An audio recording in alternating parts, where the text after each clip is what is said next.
സ്ക്രീനിൽ ഇപ്പോൾ ഒരു ക്വസ്റ്റ്യൻ ഉണ്ട്. The arithmetic mean of NC0, NC1, NCN. Concept അറിയാവുന്നവരാണെങ്കിൽ ഇതൊരു 1 മിനിറ്റ് എടുത്ത് ചെയ്യും, അല്ലെങ്കിൽ 40 സെക്കൻഡ് എടുത്ത് സാധനം ചെയ്യും. പക്ഷെ കോൺസെപ്റ്റ് അറിയാത്തവർ എന്ത് ചെയ്യും? ഈ ക്വസ്റ്റ്യൻ കണ്ട് അന്തം വിട്ടിരിക്കുന്നവർ എന്ത് ചെയ്യും? ചെയ്യാൻ വഴിയുണ്ട്. അതാണ് നമ്മൾ ഇന്ന് ഡിസ്കസ് ചെയ്യാൻ പോകുന്നത്. എന്ത് ചെയ്യും? നമ്മൾ n=0 അങ്ങ് ഇട്ട് കൊടുക്കും. ഓക്കെ, അപ്പോൾ ക്വസ്റ്റ്യൻ എന്തായി മാറി? Arithmetic mean of 0C0. ആകെ ഒരു ടേമേ ഉള്ളൂ. ആൻസർ എന്ത് വരണം? 0C0 തന്നെ വരണം. 0C0 എന്താണ്? 1 ആണ്. ഏത് ഓപ്ഷൻ സാറ്റിസ്ഫൈ ചെയ്യുന്നു മാത്രം നോക്കിയാൽ മതി. നമ്മൾ ഒരിക്കലും ഡിനോമിനേറ്ററിൽ 0 വരാൻ പാടില്ല. നമ്മുടെ n ഇവിടെ 0 ആണ്. അപ്പോൾ ഡിനോമിനേറ്ററിൽ n വരുന്ന എല്ലാ ഓപ്ഷനും നമുക്ക് ഒഴിവാക്കാം. ഏതൊക്കെ ഓപ്ഷൻ ഉണ്ട് അങ്ങനെ? B option, D option, E option. ഒറ്റയടിക്ക് 3 എണ്ണം, ഒരു വെടിക്ക് 3 പക്ഷികളെ നമ്മൾ അടിച്ചിട്ടിരിക്കുകയാണ്. അപ്പോൾ ബാക്കി ഇനി 2 ഓപ്ഷൻ, എ ഓപ്ഷനും സി ഓപ്ഷനും. നിങ്ങൾ എ ഓപ്ഷൻ ഒന്ന് നോക്കിക്കേ. എന്നിന് 0 ഇട്ട് കൊടുത്തിട്ട് 2⁻0 ഡിവൈഡഡ് ബൈ 0 + 1. ഓക്കെ, അതായത് 2⁻0, എനിത്തിങ് ⁻0 എന്താണ്? 1 ആണ്. ഓക്കെ, ഇത് നിങ്ങൾക്ക് അറിയത്തില്ലെങ്കിൽ നിങ്ങൾ എക്സാമിന് പോകണമെന്നില്ല. അപ്പോൾ 2⁻0 എന്ന് പറയുമ്പോൾ 1 ആണ്. 1 ഡിവൈഡഡ് ബൈ 1. ആൻസർ ശരിയാണ്. എ ഓപ്ഷൻ ശരിയാണെന്ന് മനസ്സിലായി. എന്ന് വെച്ചാൽ നമ്മൾ അവിടെ ഒഴിവാക്കരുത്. കാരണം സി ഓപ്ഷനും നമുക്ക് അവിടെ ഉണ്ട്. സി ഓപ്ഷൻ്റെ എന്താ വരുന്നത് നോക്കാം. 2⁻0 - 1, അതായത് 2⁻−1 ഡിവൈഡഡ് ബൈ 1. 2⁻−1 എന്ന് വെച്ചാൽ 1/2. അപ്പോൾ അത് തെറ്റല്ലേ? നമ്മുടെ ആൻസർ 1 ആണ് വരേണ്ടത്. അപ്പോൾ ശരിയായിട്ടുള്ള ഉത്തരം നമ്മൾ വെറും 10-15 സെക്കൻഡിൽ സബ്സ്റ്റിറ്റ്യൂട്ട് ചെയ്ത് ആൻസർ കണ്ടുപിടിച്ചു. ഓക്കെ, ഇതിനകത്ത് ഏറ്റവും അടിപൊളി സാധനം എന്ന് പറഞ്ഞാൽ നമ്മൾ ബിയും ഡിയും ഇയും ഒഴിവാക്കി. പിന്നെ എയും സിയേ ഉള്ളൂ. നിങ്ങൾക്ക് ബോധമില്ലെങ്കിൽ പോലും നിങ്ങൾക്ക് എന്ത് ചെയ്യാം? ഗസ് ചെയ്യാം. ഈ ഓപ്ഷൻ അടിക്കും മിക്കവാറും നിങ്ങൾ. അപ്പോൾ ഇങ്ങനെയുള്ള സിമ്പിൾ ടാക്ടിക്സ് വെച്ച് ഡിഫിക്കൽട്ട് എന്ന് തോന്നിപ്പിക്കുന്ന ക്വസ്റ്റ്യൻസ് പോലും നമ്മളൊരു പൂ പറിക്കുന്ന ലാഘവത്തോടെ ചെയ്തു തീർക്കും. ഇതാണ് നമ്മുടെ ഇന്നത്തെ കണ്ടന്റ്. ആൽഫ ക്ലാസ് റൂംസിന്റെ ഏറ്റവും പുതിയ വീഡിയോയിലേക്ക് നിങ്ങൾക്ക് സ്വാഗതം.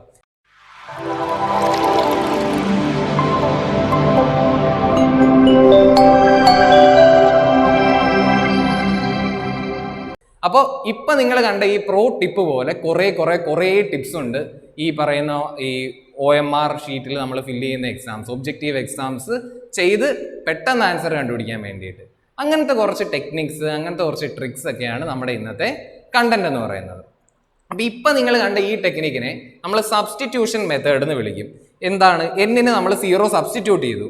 ഇനി നിങ്ങൾക്ക് വേണമെങ്കിൽ ഇത് ഉറപ്പിക്കാൻ വേണ്ടി എന്നിന് 1 കൂടെ സബ്സ്റ്റിറ്റ്യൂട്ട് ചെയ്താൽ നിങ്ങൾക്ക് പക്ക അരക്കിട്ട് ഉറപ്പിക്കുക എന്നൊക്കെ പറയില്ലേ, ആ ഒരു സാധനം സെറ്റാവും. നിങ്ങൾക്ക് ഇത് 1 ഷോട്ട് വണ്ടർ ആണ് എന്നൊക്കെ നിങ്ങൾക്ക് തോന്നിയാൽ ഇത് വെച്ച് ചെയ്യുന്ന ഇഷ്ടം പോലെ ക്വസ്റ്റ്യൻസ് ആക്ച്വലി ഉണ്ട്. 2021 ക്വസ്റ്റ്യൻ പേപ്പർ എടുത്തു കഴിഞ്ഞാൽ അതിനകത്ത് ഏകദേശം 10 ക്വസ്റ്റ്യൻ ഉണ്ട്. നിങ്ങൾക്ക് ഇതേ രീതിയിൽ ജസ്റ്റ് സബ്സ്റ്റിറ്റ്യൂട്ട് ചെയ്ത് ആൻസർ കണ്ടുപിടിക്കാൻ പറ്റുന്ന 10 ക്വസ്റ്റ്യൻ, അതായത് 40 മാർക്ക്. ഓക്കെ, ഈ 40 മാർക്കാണ് 1000 റാങ്കും 20,000 റാങ്ക് തമ്മിലുള്ള വ്യത്യാസം ഡിസൈഡ് ചെയ്യുന്നത്. അത്രയ്ക്ക് ഇമ്പോർട്ടൻ്റ് ആയിട്ടുള്ള 40 മാർക്കുകൾ നിങ്ങൾക്ക് സ്കോർ ചെയ്ത് തരാൻ പറ്റുന്ന ഒരു വീഡിയോ ആണ് ഈ വീഡിയോ. അപ്പോൾ അടുത്ത ഒരു ടെക്നിക്ക് നമുക്ക് പറയുന്നതിന് മുമ്പ് സബ്സ്റ്റിറ്റ്യൂഷൻ്റെ ഒരെണ്ണം കൂടെ നിങ്ങളെ കാണിച്ചു തരാം. നിങ്ങൾക്ക് മനസ്സിലാവണം. നമ്മൾ ഫുൾ ഡെമോ വെച്ചിട്ട് എല്ലാം പറയുള്ളൂ. ഓക്കെ, അടുത്തത് ഈ ഒരു ക്വസ്റ്റ്യൻ നോക്കി. If sin θ - cos θ = 1. Okay, sin θ - cos θ = 1 എന്ന് പറയുമ്പോൾ തന്നെ നമുക്ക് തീറ്റയ്ക്ക് 90 ഇട്ട് കൊടുത്താൽ മതി. sin 90 1 ആണ്, cos 90 0 ആണ്. ഓക്കെ, അപ്പോൾ θ 90 degree. Then the value of sin cube θ - cos cube θ. sin cube θ എന്താണ്? sin 90യുടെ ക്യൂബ്, അതായത് 1ന്റെ ക്യൂബ് 1 തന്നെ. cos cube θ എന്താണ്? 0ന്റെ ക്യൂബ്. 0നെ എന്തിട്ട് പവർ ചെയ്താലും 0 തന്നെ കിട്ടുന്നുള്ളൂ. അപ്പോൾ 1 - 0 1. ഏത് ഓപ്ഷൻ? A option. കഴിഞ്ഞ കളി അത്രേ ഉള്ളൂ. അപ്പോൾ ഇതാണ് സബ്സ്റ്റിറ്റ്യൂഷൻ മെത്തേഡ്. ഇനി നമുക്ക് മറ്റൊരു മെത്തേഡ് ഡിസ്കസ് ചെയ്യാം. അതാണ് എൽ ഹോസ്പിറ്റൽസ് റൂൾ എന്ന് പറയുന്നത്. ഡിഫറൻസിയേഷൻ അഥവാ ഡിഫറൻസിയേഷൻ്റെ ഏറ്റവും യൂസ്ഫുൾ ആയിട്ടുള്ള ഒരു ടെക്നിക്കാണ് ഇത്. ലിമിറ്റ്സിൻ്റെ ക്വസ്റ്റ്യൻസിലാണ് നമ്മൾ ഇത് ഉപയോഗിക്കുന്നത്. 0/0 ഫോമോ അല്ലെങ്കിൽ ∞/∞ ഫോമോ വന്നു കഴിഞ്ഞാലാണ് എൽ ഹോസ്പിറ്റൽസ് റൂൾ നമ്മൾ അപ്ലൈ ചെയ്യുന്നത്. ഓക്കെ, എങ്ങനെയാണ് ഇത് അപ്ലൈ ചെയ്യുന്നത്? അതിൻ്റെ ഒരു ഡിഫിക്കൽട്ട് ക്വസ്റ്റ്യൻ, എൽ ഹോസ്പിറ്റൽ റൂളിൻ്റെ തന്നെ ഒരു ഡിഫിക്കൽട്ട് ക്വസ്റ്റ്യൻ നമ്മൾ ഇപ്പോൾ സ്ക്രീനിൽ നിങ്ങൾക്ക് കാണാം. Limit extending to 0 1 + x - e⁻x/x². എക്സിന് 0 ഇട്ട് എന്ത് വരും? 1 + 0 - 1/0. 0/0 ഫോമാണ് എൽ ഹോസ്പിറ്റൽ ഉപയോഗിക്കാം. എങ്ങനെയാണ് ഈ എൽ ഹോസ്പിറ്റൽ ഉപയോഗിക്കുന്നത്? സിമ്പിളാണ്. മുകളിലത്തെ ആ സാധനം കണ്ടില്ലേ, 1 + x - e⁻x, അവനെ എന്ത് ചെയ്യാം? ഡിഫറൻഷിയേറ്റ് ചെയ്യണം. അപ്പോൾ 1 കോൺസ്റ്റന്റ് ആയ സ്ഥിതിക്ക് അത് 0 ആവും. എക്സിന്റെ ഡിഫറൻസിയേഷൻ 1 ആണ്.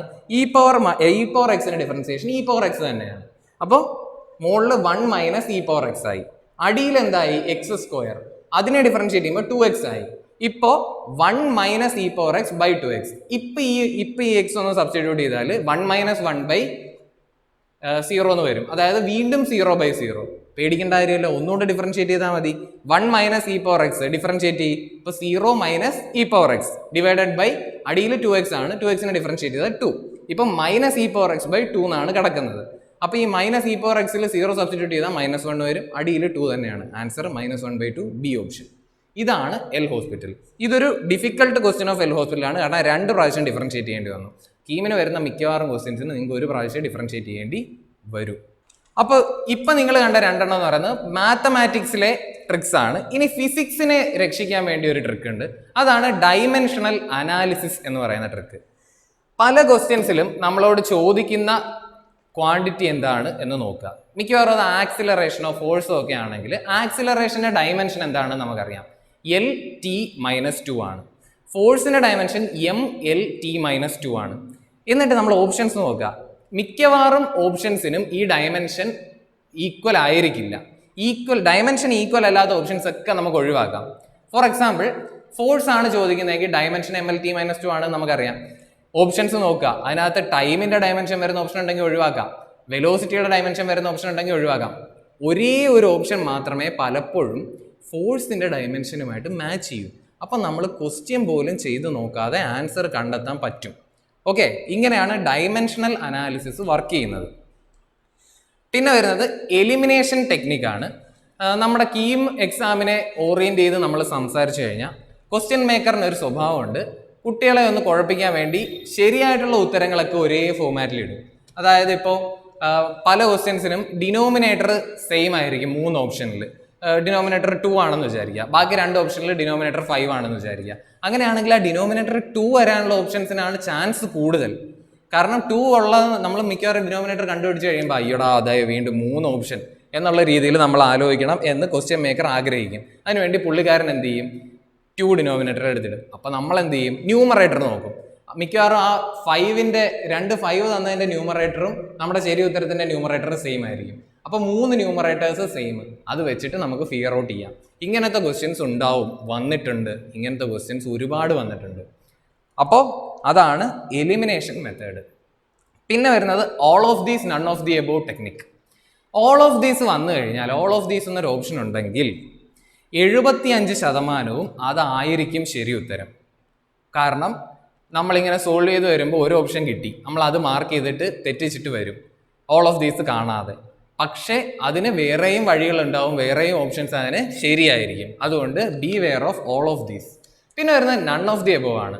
നൺ ഓഫ് ദി എബോവ് വരാനുള്ള സാധ്യത വളരെ വളരെ വളരെ കുറവാണ്. ഇതുവരെ നമ്മൾ നോക്കിയിട്ടുള്ള നൺ ഓഫ് ദി എബോവ് വരുന്ന ഒരു 20 ക്വസ്റ്റ്യൻ എടുത്തതിൽ 17 എണ്ണത്തിലും ആൻസർ എന്താണ്, വേറെ ഏതെങ്കിലും ഒരു പ്രോപ്പർ ആയിട്ടുള്ള ഓപ്ഷൻ ആണ്. ബാക്കി 3 എണ്ണം വളരെ റെയറായിട്ട് കഴിഞ്ഞ ഒരു 10 വർഷത്തെ ക്വസ്റ്റ്യൻ പേപ്പേഴ്സ്, കീം മാത്രമല്ല JEE, NEET ഒക്കെ എടുത്തു കഴിഞ്ഞതിലും നൺ ഓഫ് ദീസ് വളരെ കുറച്ചേ ആൻസർ ആയിട്ട് വന്നിട്ടുള്ളൂ. അപ്പോൾ നിങ്ങൾക്ക് ഒരു ഓപ്ഷൻ ഉണ്ടെങ്കിൽ നൺ ഓഫ് ദീസ് ഒഴിവാക്കാം. പിന്നെ വരുന്നത് ഒരു shortcut trick for statement questions ആണ്. ഏറ്റവും വലിയ സ്റ്റേറ്റ്മെന്റ് മാർക്ക് ചെയ്യുക എന്നുള്ളതാണ് ആ ഒരു ടെക്നിക്ക്. അപ്പോൾ ഇത്രയൊക്കെയാണ് നമുക്ക് പറയാനുള്ള പ്രോ ടിപ്സ് എന്ന് പറയുന്നത്. നിങ്ങൾക്ക് തീർച്ചയായിട്ടും ഇതൊക്കെ ഉപയോഗിച്ച് നിങ്ങളുടെ മാർക്കിനെ ഒരു 10ഓ 30ഓ മാർക്ക് എക്സ്ട്രാ അടിക്കാൻ സാധിക്കും. അപ്പോൾ തീർച്ചയായിട്ടും നിങ്ങൾ നന്നായിട്ട് പഠിക്കുക, അതിനൊപ്പം തന്നെ ഈ ടെക്നിക്സ് ഉപയോഗിച്ച് വിജയിക്കുക. അത്രയാണ് നമുക്ക് പറയാനുള്ളത്. All the best for all the future endeavours, future exams. Bye from Alpha class rooms. അടുത്തൊരു വീഡിയോയിൽ നമുക്ക് വീണ്ടും കാണാം.